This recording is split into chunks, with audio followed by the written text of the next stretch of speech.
प्रिय दर्शकों नमस्कार। एनसीईआरटी गणित कक्षा 10वीं में आपका स्वागत है। आज हम अध्याय 1 का उदाहरण नंबर 4 पढ़ेंगे, जिसमें दिया है एक मिठाई विक्रेता के पास 420 काजू की बर्फियाँ और 130 बादाम की बर्फियाँ हैं। वह इनकी ऐसी ढेरियाँ बनाना चाहती है कि प्रत्येक ढेरी में बर्फियों की संख्या समान रहे तथा ये ढेरियाँ बर्फ़ी की प्रांत में न्यूनतम स्थान घेरें। इस काम के लिए प्रत्येक ढेरी में कितनी बर्फियाँ रखी जा सकती हैं।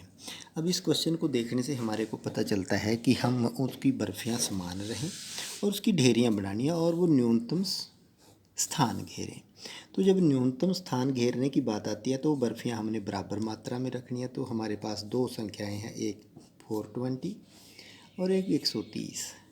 तो हमारे पास 420 और 130 संख्याएँ हैं, 30 संख्याएँ हैं। अगर हम इनका महत्तम समापवर्तक निकालते हैं तो हमारे पास 420 बड़ी संख्या है 130 से, तो हम 420 को 130 से हम भाग करेंगे।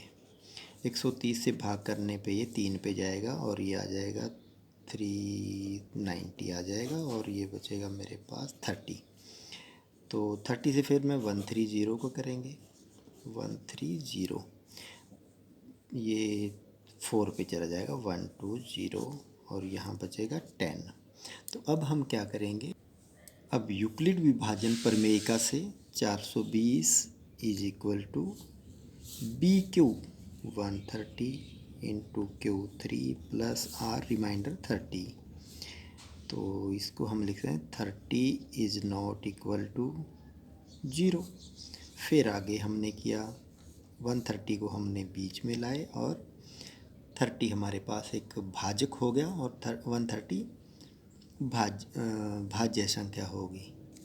तो ये 4 पे गया तो 130 is equal to 30 into 4 plus 10। तो 10 इज़ नॉट इक्वल टू 0। और अब आ गया हमारे पास 30 is equal to 10 into 3 plus 0 और 0 इज इक्वल टू 0। इसलिए हमारे पास अगर HCF की बात करें, इसलिए 420 और 130 का महत्तम समापवर्तक है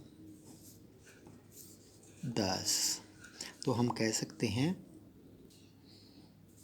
इस प्रकार हमने इसका महत्तम समापवर्तक निकाला और जो 10 आया है वो हमारा महत्तम समापवर्तक हो जाएगा। इसलिए 420 और 130 का महत्तम समापवर्तक 10 है।